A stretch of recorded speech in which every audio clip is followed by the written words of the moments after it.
জানাতে চাই যে ট্রাফিক আপডেট এখন আসলে ঢাকা শহরে কোথায় কোথায় আসলে কেমন রাস্তার পরিস্থিতি সেটা একটু জেনে নেব। প্রথমেই আসলে ঢাকার প্রবেশপথ আমিনবাজারের খবর জানতে চাই। আমিনবাজারে এখন পর্যন্ত দেখতে পাচ্ছি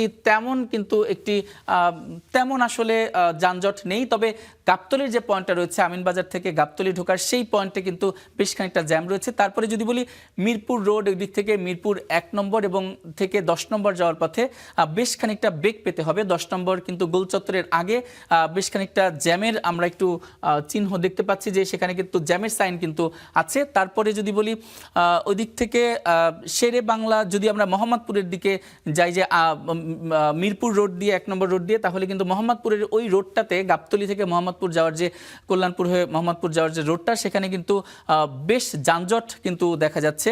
আমরা ধানমন্ডি পর্যন্ত দেখতে পাচ্ছি এই রাস্তায় কিন্তু প্রবল একটি যানজটের সংখ্যায় পড়ার সম্ভাবনা রয়েছে যারা এই পথ দিয়ে আসবেন। তারপরে যদি আমরা দেখি যে সেই থেকে মিরপুর 10 নম্বর হয়ে যদি আমরা দেখি যে শেরে বাংলা নগর হয়ে যদি ফার্ম গেটে আসার যে পথটা সেখানে কিন্তু খুব বেশি জ্যাম সেটা দেখা যাচ্ছে না, তবে আগারগাঁওয়ে কিন্তু বেশ খানিকটা জ্যাম আমরা দেখতে পাচ্ছি। আর তেজগাঁও এরিয়া যদি ফার্ম গেট এরিয়ার কথা বলি তাহলে কিন্তু ফার্ম গেট এরিয়া এবং তেজগাঁও এখানে কিন্তু বেশ চারিদিকের রাস্তায় কিন্তু বেশ খানিকটা জ্যাম।